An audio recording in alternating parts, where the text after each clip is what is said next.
थी मेरी मम्मी कहाँ हम लोग को छोड़ के चले गए। बहुत कुछ मेरी मम्मी हम लोग को सपना दिखाई थी कि मेरी लड़की पढ़ के लिख के बहुत कुछ करेगी। 2-2 मीटर लगा है एक ही घर में, 2 भैये में मीटर लगा है, एक ही घर है या 2 मीटर लगा है। अच्छा बताइए, हम 50-45 हज़ार रुपये बिजली का बिल आया, हम कैसे भरेंगे? कि कब खिलाएंगे, बिजली का बिल भरे, इतना बिल कहाँ से हम भरेंगे? इस हिसाब से मेरी मम्मी गुजर गई, इस दुनिया से चली गई। अब तो जिंदगी भर हम लोग को सोच सोच के रोना ही है, लेकिन मैं नहीं चाह रही हूँ कि हम लोग एक अनाथ की तरह रहें। इस वक्त मऊ जनपद के खिरिया गांव में है और अग्नि जो कांड को लेकर जो सुर्खियों में इन दिनों महाधाम पे जो बस फायर हुआ था, उसमें तमाम गरीब परिवार के लोग जो है आग के गोले में शमाहित हो गए हैं। ये वो घर है जो घर के एक सदस्य की भी मृत्यु हुई है और वो सदस्य के परिवार किस हालत में है, कैसे जीविका चलता है, तमाम पे हम चर्चा करेंगे और वो हालत आपको मैं साझा करूंगा। वो तस्वीर पूरा जो है बेकायदे खुलासा करने का बात करें। क्या नाम पड़ेगा? मेरा नाम ज्योति पासवान है। अच्छा, आप भी गई थी बारात में? नहीं, हम बारात में नहीं गए थे, हम पीछे से गए थे जब घटना मैं सुनी तो कौन लोग आपके घर में से गए थे? मेरे घर में से मेरी छोटी बहन थी, वो गई थी, और मेरा भाई था, और मेरी चाची का एक लड़का था और एक लड़की थी, और मेरी मम्मी, मेरे फैमिली से 5 लोग गए 5 थे। लोग गए थे। हादसा कैसे हुआ, जानकारी क्या मिला आप लोगों को? हमको जानकारी ये मिला कि जैसे मेरा भाई गया था जब बस में, तो भाई मेरा बाइक से गया था, बाकी लोग 4 लोग मेरा फैमिली था, वो लोग बस से गया था। तो भाई जब बस में ब्लास्ट हुआ था तो मेरे भाई ने कॉल किया, दीदी बस में आग लग गया है। तो मैं वहाँ पे जब गई तो मैं पहले सुनी तो हमको एकदम आश्चर्यचकित हो गए, हम मतलब डर गए एकदम कि ये क्या हो गया। तो उसके बाद मैं अपनी चाची के लड़के से बात की, फ़ोन करके कंफर्म की कि क्या हुआ है, तो बोला बस में आग लग गई है। तो हम कहे मेरी मम्मी कहाँ पे हैं, तो बोली कि तुम्हारी मम्मी ठीक है। तो हम कहें, तो हम घबराहट होने लगा। तो मैं अपना खुद का स्कूटी थी मेरी, तो मेरे बगल वाले चाचा थे, तो उनको ले करके मैं वहाँ पे पहुँची तो देखी तो बस पूरा जल चुकी थी।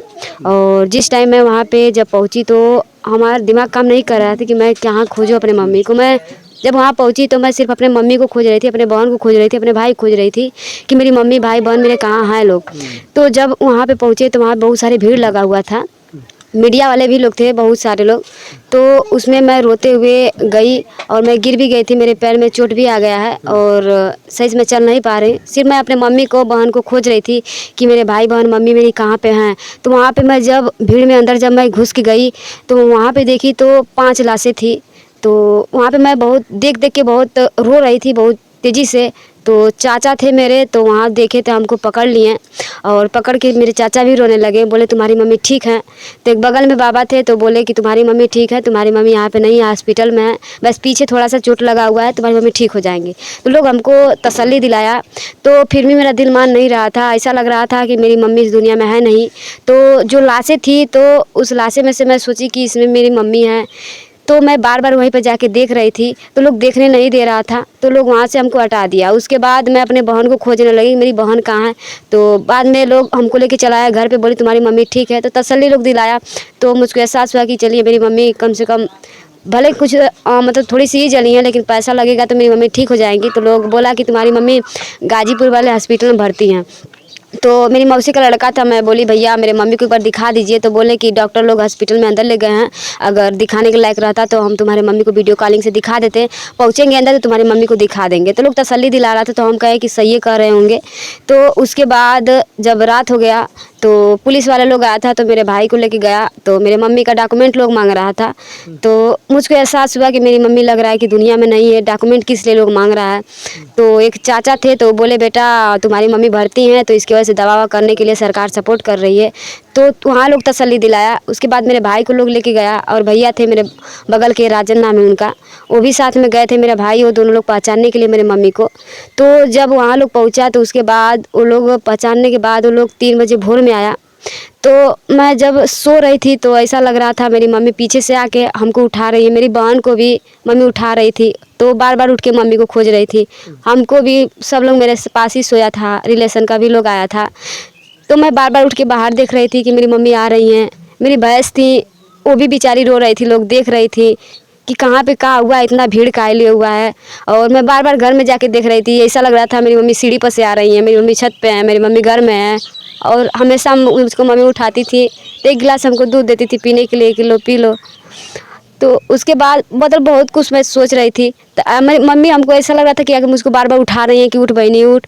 तो उसके बाद मैं उठ के बेचैन थी कि मेरी मम्मी कब तक मेरी मम्मी को कॉल आएगा, मेरी मम्मी ठीक हैं। तो पापा ने फ़ोन किया कि पापा रोने लगे मेरे, तो हम कहे पापा काहे रो रहे हैं।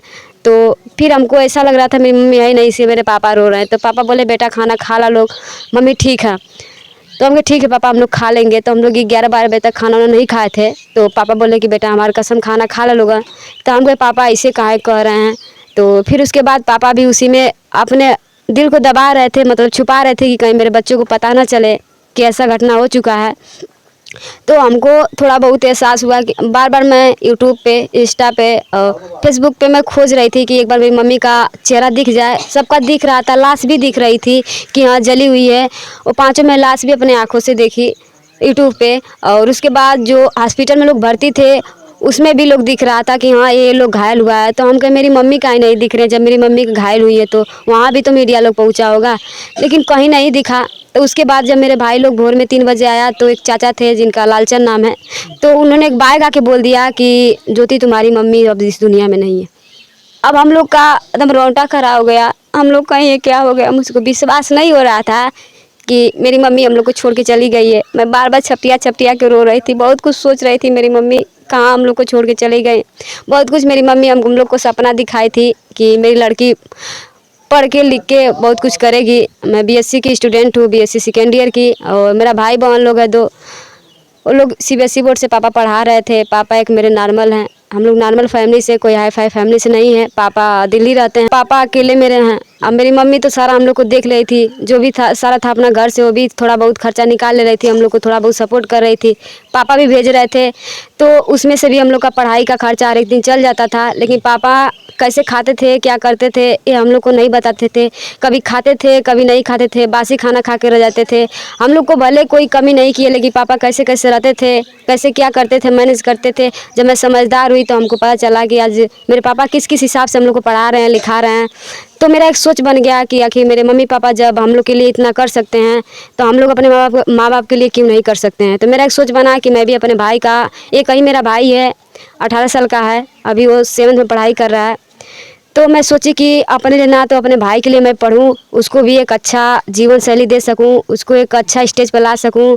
और अब मेरे पापा जिस स्टेज पे हैं उनको भी एक अच्छा माहौल दे सकूं। तो इसी सोच को लेकर के मैं घर से बाहर निकली थी पढ़ाई करने के लिए।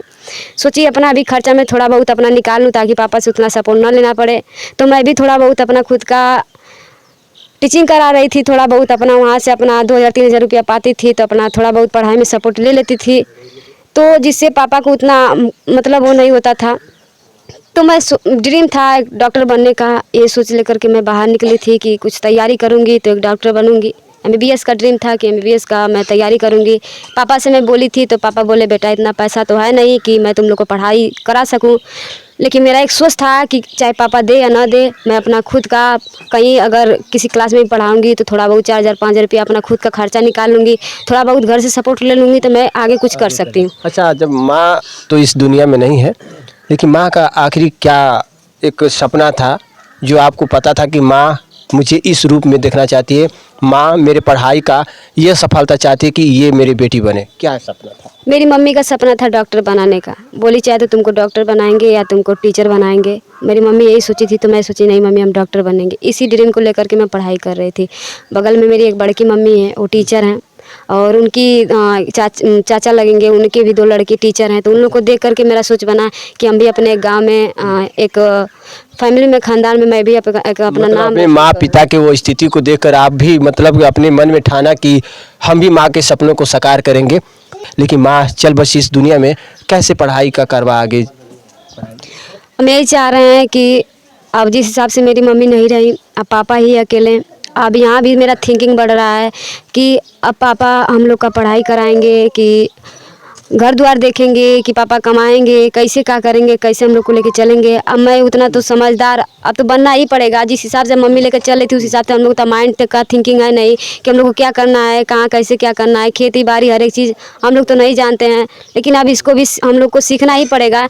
अब पापा कैसे कैसे हम लोग को चलाएंगे, क्या करेंगे, बस यही अच्छा, अनुरोध है कि गवर्नमेंट हम लोग को सपोर्ट दे, ताकि उस हिसाब से हम लोग का एक थिंकिंग बढ़े कि अपने पापा के लिए मैं कुछ कर सकूं, और एक मेरा भाई है उसके लिए मैं कुछ कर सकूं। पापा मेरे सोचे थे कि अपने लड़की का मैं शादी करूंगा, लेकिन मेरा सोच था कि मैं अपनी शादी खुद से करूंगी, खुद के अपने पैसे से पैरों पे करूंगी। खड़ा होकर करेंगे। हाँ, जब तक अपने पैरों पर खड़ा नहीं हो जाऊंगी तब तक शादी नहीं करूंगी, और खुद के इनकम से करूंगी। पापा का इनकम का सपोर्ट नहीं लूंगी, ताकि गांव में मेरा नाम हो कि लड़की खुद के इनकम से और अपने घर फैमिली को बचाते हुए अपना खुद का ड्रीम पूरा की। यही सोच लेके मैं बाहर निकली थी, और जिस हिसाब से मेरी मम्मी गुजर गई, इस दुनिया से चली गई। तो ज़िंदगी भर हम लोग को सोच सोच के रोना ही है, लेकिन मैं नहीं चाह रही हूँ कि हम लोग एक अनाथ की तरह रहें। बस यही चाह रहे हैं कि मेरा पापा का और हम लोग का एक सरकार सपोर्ट दे, ताकि हम लोग का एक ड्रीम बने, सोच बने, ताकि हम लोग को अनुभव ना हो कि मेरी मम्मी इस दुनिया में नहीं है। अच्छा, सरकार से मदद भी कुछ धनराशि मिला है 5 लाख मृतक के लिए, वो मिला है?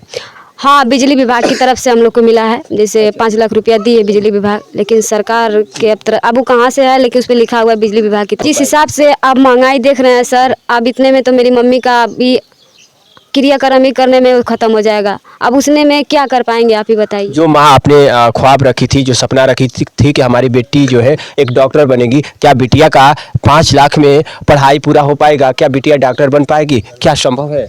नहीं, 5 लाख में कुछ भी संभव नहीं है। 5 लाख में तो हमारा 1 साल का पढ़ाई ही चला जाता है।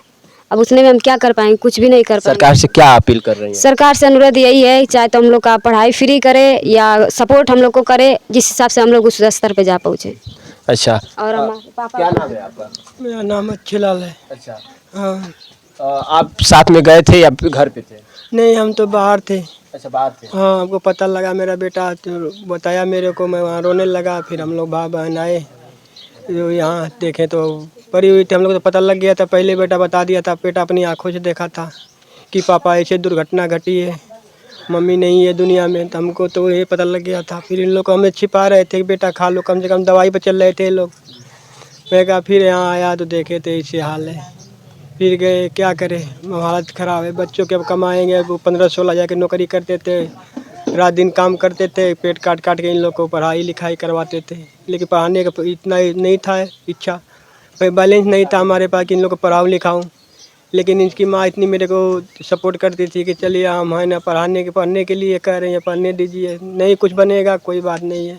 मतलब पढ़ाई का पैदान रोके नहीं? हम जैसे भी सोचे कि बेटा कुछ हम नहीं पढ़ लिख पाए, लेकिन हमारे बेटे कम से कम पढ़ लें, कुछ नाम कर लें, कुछ कर लें, लिखे पढ़ लें, लक हो जाए कम से कम, इसी सोच के हम चले थे। लेकिन हम कुछ नहीं बनाए, न किए अभी तक। ये परिवार का वो स्थिति है, आज पूरे मातम सा पसरा है।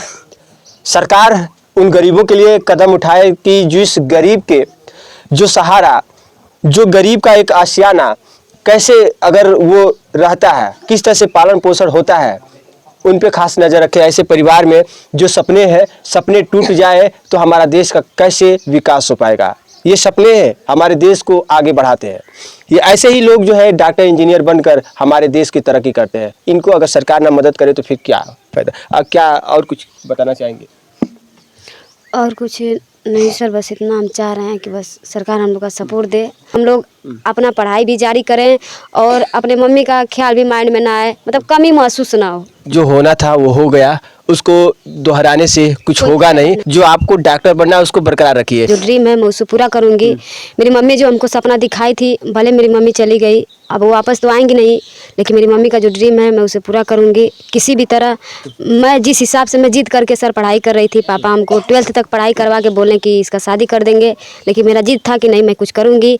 तो मेरी मम्मी चोरी से मेरा BSc में एडमिशन करा दी कि मेरी लड़की कुछ आगे करेगी। तो फिर उसके बाद पापा को जाके बताई, जब मेरा फीस लग रहा था 5,000 रुपये, तो पापा को बताई, तो पापा बहुत मम्मी को डांटने लगे कि मेरे पास पैसा है नहीं, तो तुम काहे उसका एडमिशन कराए। लेकिन मम्मी से मैं बोली कि नहीं मम्मी हम कुछ करेंगे, बस एक बार सपोर्ट दे दो बस। 2-2 मीटर लगा है एक ही घर में, 2 भैये में मीटर लगा है, एक ही घर है या 2 मीटर लगा है। अच्छा, बताइए हम 50-45 हज़ार रुपये बिजली का बिल आया, हम कैसे भरेंगे? क्यों कब खिलाएँगे, बिजली का बिल भरे, इतना बिल कहाँ से हम भरेंगे?